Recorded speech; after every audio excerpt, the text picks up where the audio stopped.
Bij mij zit Mark Rodenburg, welkom. Mark, mijn eerste vraag is, hoeveel boeken bestaan er überhaupt nog over de Tweede Wereldoorlog? Nou, dat zal niet te tellen zijn. Nee? We proberen als bibliotheek in Nederland, maar ook wereldwijd natuurlijk, boeken te bewaren.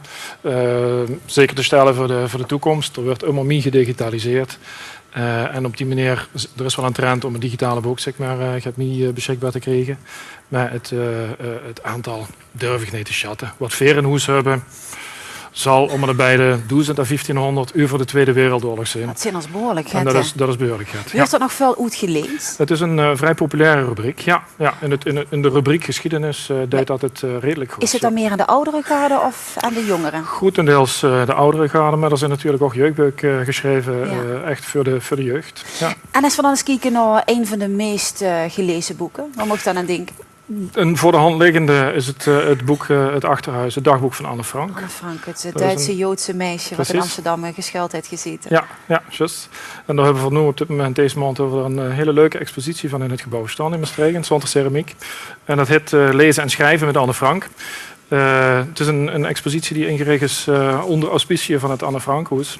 En daar kan de jeugd van 9 tot 15 jaar doorheen lopen. En die kregen dan aan de hand van zo'n werkbeugje opdrachten. En die kunnen op zeker moment dat beugje invullen. Ja. Dan komt er uiteindelijk nog iets heel aardigs uit als resultaat van dat betreffende de zoektocht door de expositie. En wordt dat van de Kinger die dat allemaal beschreven, wordt dat ook met gedaan? Ja, Kinger kunnen inderdaad uiteindelijk ook een reactie achterlaten op een post-it, op zo'n klein geeltje. En dat werd dan in die expositie gedurende de maand werd dat verzameld. Ja. Ja.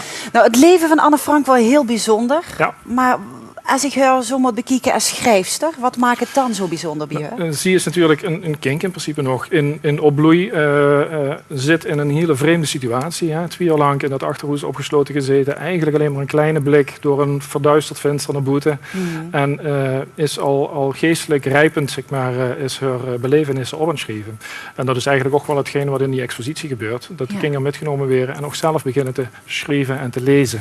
Ja, ik wil de originele boeken ook nog even laten zien van Anne Frank. Ja, maar dat zijn meerdere zinnen. Niet eens de originele, want het ganse verhaal Anne Frank, dat is natuurlijk begonnen met dat dagboek dat uiteindelijk via haar pap als enige overlevende gepubliceerd is. En daar is vervolgens een ganse industrie zeg maar, achteraan gekomen. En er is een medewerker van het NIOD, die heeft nu recentelijk dit boek geschreven over het verhaal van die industrie. Dat is het uiteindelijk niet echt geworden, maar je beschouwde even Anne Frank als wie ze opgroeit, wie het gaat met dat dagboek. En vervolgens komen er ook musicals zelfs, toneelstukken. Vanavond 11:15 geloof ik op SBS 6, de film over het leven van Anne Frank. Dus er zit een hele wereld van Anne Frank zit daarachter. En dit is een soort stripverhaal, als ik het goed mag bekijken? Ja, geautoriseerd staat dan bij door het Anne Frankhuis. Wie zie inderdaad haar leven. Dus het is het dagboek, maar eigenlijk nog het niet. Want het begint eigenlijk ook al bij het huwelijk bijvoorbeeld van de ouders die in Aken zijn getrouwd in 1924. Dat is heel dichtbij. Redelijk om de hoek, ja. Absoluut. Maar hebben ze nog meer boeken metgenomen? Klopt. Abraham Moskovits, zie ik. Heel recent uitgekomen, zijn autobiografie, hij had dat zelf geschreven. Met ook een verhaal van zijn voorgeschiedenis, zijn voorouders. En daar zit ook die. Want hij was ook een Joodse jongen. Hij is een Joodse jongen, zoon van Max Moskovits, opgegroeid in Maastricht in Ambi. En zijn pap is ook als enige overlevende uit Auschwitz teruggekomen. Dat dus is dat inderdaad. Wel, dat is een bijzondere link, maar wat schreef er daarover? De pap die had eigenlijk als levensmotto, en pap is op dit moment behoorlijk krank, dat er ervan uitgaat dat een mens van niet intrinsiek, zeg maar, niet door leeft, slecht zal zijn. Ondanks. Dat vind ik wel heel bijzonder als ze dan in Auschwitz gezeten hebben. Om dat dan toch nog te kunnen zeggen. Dat is wel zijn levensmotto blijkbaar. En het boek is ook opgedragen aan zijn pap. Nou, mooi.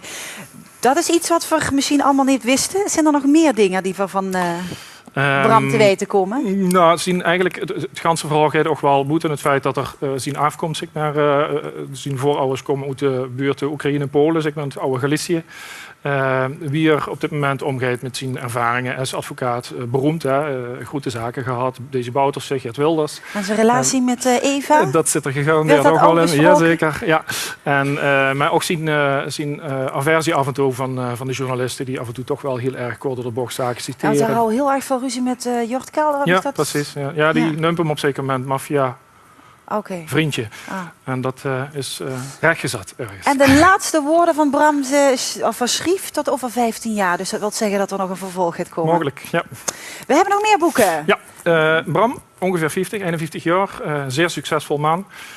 Dit is Harlan Coben, een Amerikaanse schrijver, ook erg succesvol, ook 50 jaar geworden. Dus.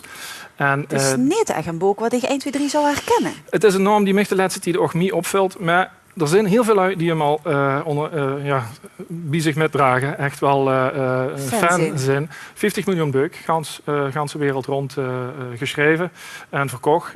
Blijf dichtbij, is zijn meest recente werk.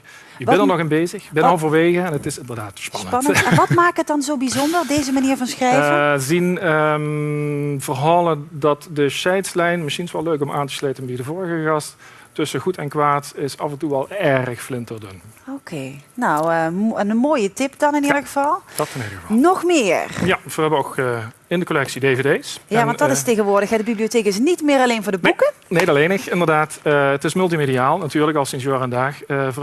Dit is gewoon een genre wat heel erg goed gaat. Thrillers sowieso als beuk, maar ook eens, de filmseries. Die zijn ook vaak op goede dvd-boxen uitgekomen. En het blijkt dat de klanten van ons daar echt helemaal gek op zijn. Reserveringen stonden erop, 4, 6, 7, 8 stuks.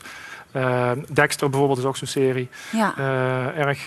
Het is op In ieder geval de moeite waard. En hebben we dan nog een kleine? Nou, een hele kleine toegift. Dat is natuurlijk ook wel een functie van een bibliotheek.